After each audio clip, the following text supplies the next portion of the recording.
I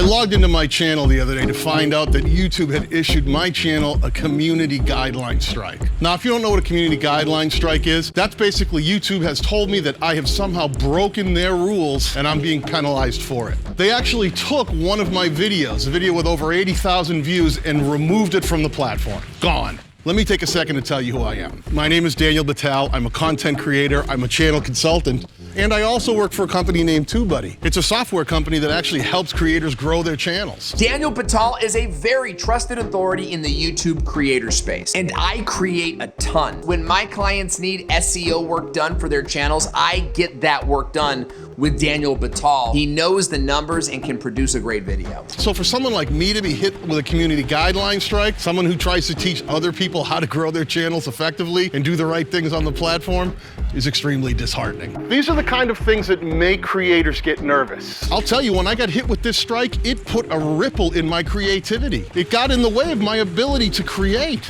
and I had done nothing wrong. That doesn't seem very fair to a creator. Let me explain a little deeper about what my situation was. I had been accused of circumvention of technological measures. That was a mouthful. I had to look that up. According to Google, they're referring to tools that allow users to evade a software's licensing protocol. This can mean serial numbers, keygens, passwords, and other methods to hack software or games. I was being accused of teaching people how to hack software. Now, the software in question in this particular video was a video editing software named Filmora. It's what I use to make my videos. In fact, I love Filmora so much that I made a lot of videos on my channel teaching other people how to use Filmora. Those videos performed so well and my channel grew rapidly enough that over a period of time, I was able to make a connection with the Filmora brand, and I'm fortunate enough to be the first and only brand ambassador for the Filmora brand. So to be accused of teaching people how to hack the very software that I was an associate of seemed a little crazy. YouTube had gone ahead and removed my video and told me that I was at fault. They didn't even take the time to look at the video that was actually teaching other people how to use the software. It was almost like if a police officer pulled you over and told you that he heard from someone that you were speeding,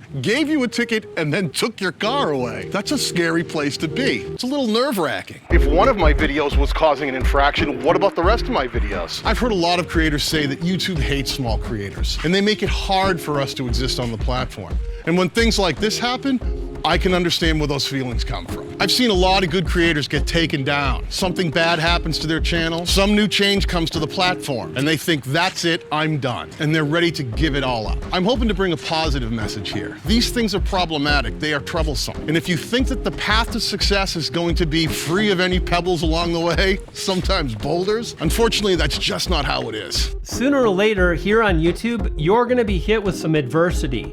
It's just what happens on this platform because it's challenging. And when things like this happen, it can make you doubt if you even want to be on the platform anymore. And it's not just copyright strikes. Sometimes there's things like your channel just isn't getting the views you want, or you feel that your content is not being recommended. With the recent COPPA situation and some of the children's channels being affected, a lot of creators sometimes feel that it just isn't worth being on YouTube anymore. Being on YouTube can be tough. And the more your channel grows, the more problems and hurdles you'll have to overcome. But the thing I want to talk about is perspective. I've always said the one thing you need to have is perspective. Think about how many videos are uploaded to the platform every single day. A recent statistic said there was 500 watch hours of video put up onto YouTube every minute. Think about that kind of hurdle. How does YouTube as a platform manage to look at all of those videos and make sure that we're doing the right thing? I've only been on YouTube for a short period of time, but I've been there long enough to know that there are some bad actors out there, and we have to accept our own role in some of these issues. I don't know if there's a good way for a platform of this size to put safeguards in place so that the bad actors are weeded out without a few of us good creators getting caught up in that net. Now, in this particular situation, it took all of my energy to take a giant step back,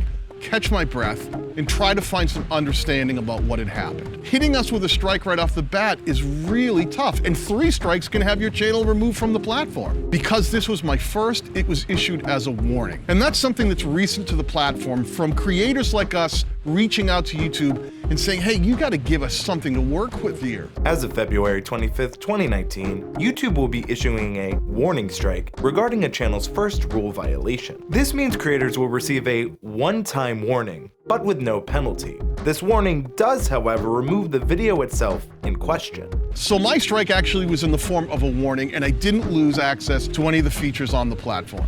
So YouTube, thank you for that. But YouTube, I don't think you went far enough. I wasn't able to address the person who was accusing me of what I did wrong, and my video was removed before I had a chance to state my case. I think that's something that YouTube can do better, and I want you to take that to heart and into consideration as we all move forward in the conversation about how we can improve the platform. YouTube doesn't always get it right.